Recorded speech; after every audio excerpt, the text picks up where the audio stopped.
likely to make you adhere would be a great way of framing it. Definitely.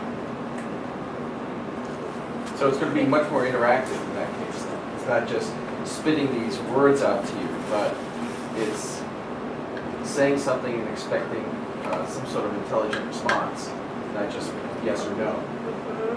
Is that what you're thinking? I mean, is that what we're No, talking I think about it here? could be, no, well, I don't know. I don't know the capabilities of the system, but what I imagine is that it could be done very simply by saying to someone during the app design of the mode selection app is, be sure you think of, the avatar, whoever's guiding them, I don't know who would be guiding them.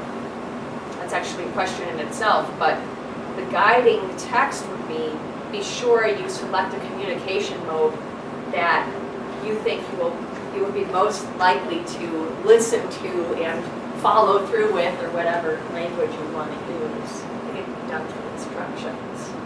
I was just thinking of Siri on the iPhone, Yes. where it says something to you and then it goes beep and it waits for you to say something back. Yes. So that kind of format would be interesting if you were able to get a response from the patient. Maybe they could be, going back to this question here in the front, they could be interacting with this person at the panel instead of having the whole thing automated and very primitive. I was just I had an envision of a very primitive system that was low maintenance that wouldn't involve someone at a portal. I don't know. So maybe I'm underestimating what we can do here. I know I'm out of time. That's all right. We can extend it. It's okay. I had a compliance question. You mentioned that you may, if you get funded, you will let them use the smartphones, that keep the smartphones. So I was wondering if they could just do this for the smartphone, and in other words, kind of ignore most of it and just not go through the procedure, but still keep the smart. I mean, it seems like a pretty sort of attractive goal. They can be, yeah. I learned a little bit about this at the ATA convention last year, American Telemedicine Association, and again, I'm new to this area, but what I learned, the military's been doing stuff with head injuries, not with avatars, but with text messages, sort of other interactions, is that they do like AT&T can put lockdowns for phone abuse. They can lock it down totally so that you cannot use it for personal calls, texting, surfing the web, nothing but the intervention. We're not going to do that because I want it to be incentive, but I do like the idea of the portal being notified if someone's done that. So if it's a phone abuse issue, you need to know about it, the doctor needs to know. But it's not, I was thinking more that, let's say, if they don't go through the procedure, if they follow the steps, don't go through the procedure, or, whatever, and so then, do you make them keeping the phone conditional on whether or not they go on which seems to be the answer would be no. But, well, I'd like it to be, but then I would, the answer to probably the IOB would never have it. Right. And plus it's data, so, it's telling. It really tells us about the power of this and whether it's appropriate for the population that we're selecting it for. Right, so if they know that they can keep it anyway, would they try to game the system? They're going to know. I think that's data for us. It's a pilot study. I see. Yeah, it's phone abuse data, it's usability data that we can then go back if they don't, NIH and say, see, they didn't do it. Or we would just end up not submitting. We're really thinking this idea. On the flip side of that, from an ethical perspective, is the incentive so great that you can get a phone that you normally cannot afford? Right. That this, in some ways, is coercive. Yeah. That's another issue, totally. Going back to the Pew data and looking at the ATA convention last year, people were buying smartphone minutes instead of food.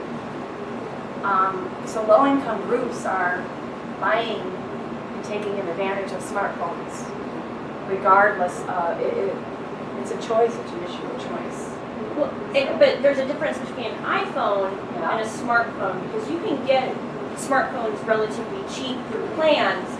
iPhones, you have to, if we're going with, I don't know what type of smartphone we're going with, but an Android, which is similar to iPhone. But geez, that's sad.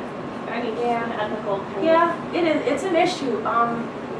think that's another area of research that we need to look into, and it could be raised by another, very well could be. Yep. I think some of the person, a proportion of the persons participating in the study will actually comply with all the steps, all the preparation steps for colonoscopy, even if they don't get the smartphone, because they are responsible, they take care of their health.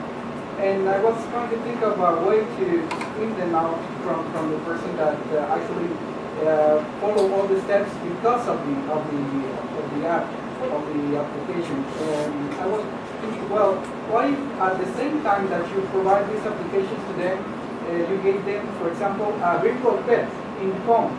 What? A virtual pet.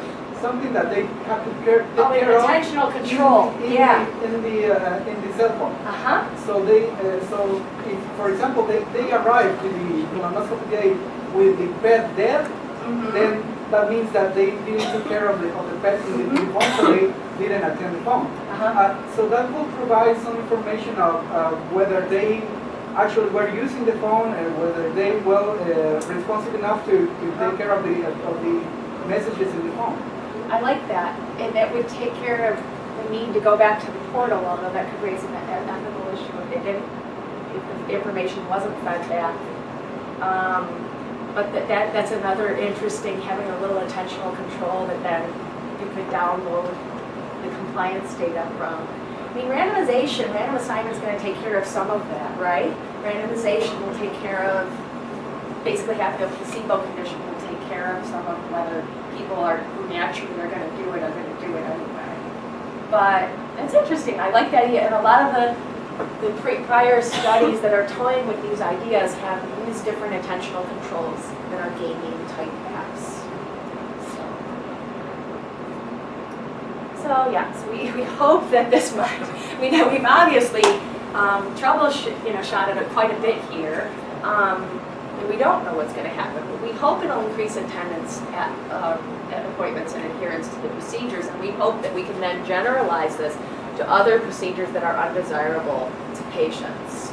And then maybe have the calendaring app and the avatar, once we find one that's actually desirable for people and we figure out what that means, what's that represented by, how standardized or unstandardized do we have to be with that, then we can have this avatar be a guide throughout the person's whole medical care, say at USC. Yeah.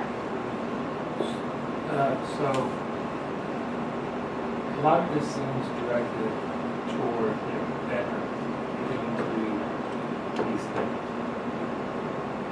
And maybe I missed this circle, but is there a component where they can ask a question? Right. Yeah, not Because they're going to want to know, exactly. this is going to be mythology, Yeah. right, about colonoscopies. Yep. So are there visuals? Not too visual for them. Are there, can they ask questions? Is there a way of putting it's sort of like a cue where we can anticipate the question based and then get a response? It won't be painful, it goes this long, with these sedated, whatever.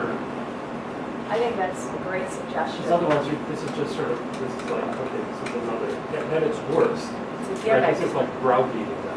Yeah, you're right. It's a gimmick almost rather than educating them. It's manipulating them. You could argue. Yeah, you could have an educational component in there. Yeah, I was gonna say something else in response to what you're saying, but it was on my mind.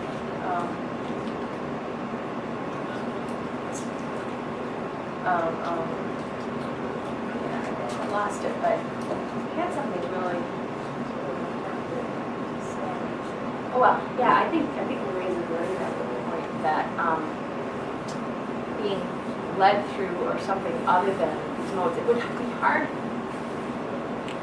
to measure it according to any theoretical model, right? So, but it would take your cancer fatalism, right? So we're measuring these things as a covariate: cancer knowledge, cancer fatalism. What are the predictors of non-adherence? Religiosity, we're not going to touch that, but that tends to be a predictor.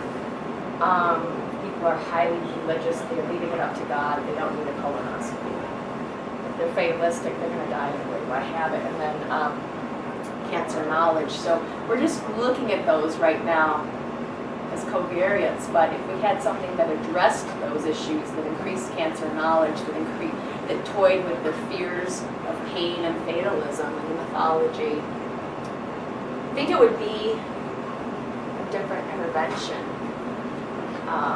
Yeah, but I We started have to thinking measure in it terms of kind of stuff as- like the social networking system, it looks like we got through it. Yes, this was my breast cancer thing for staying in treatment, because so many women are dropping out because of fatalism, mythology, all that stuff. So, yeah, I'm trying to really reduce it so that these basic scientists look at it and go, okay, but these are all really valid. And that may be the essence of the intervention. Yeah. Yes. So this is what it would look like. Again, this is very reductionistic. You've got the infrastructure and the program, and just the placebo infrastructure, PDF file and calendar that's not automated. So the outcomes, do they complete the colonoscopy within 6 months of the medical clearance appointment? And how much did they comply? So is their rating that their colon their prep was excellent? Was their colon good? Was their colon acceptable, or did they won't? And so, figure that out. So if you want to, I think I can't, I don't know, I think I can't answer anymore. But anyway, if you want to contact me, there's my email, and also we can talk during your project is my cell phone number there. And thank you. Thank you very much. Yep.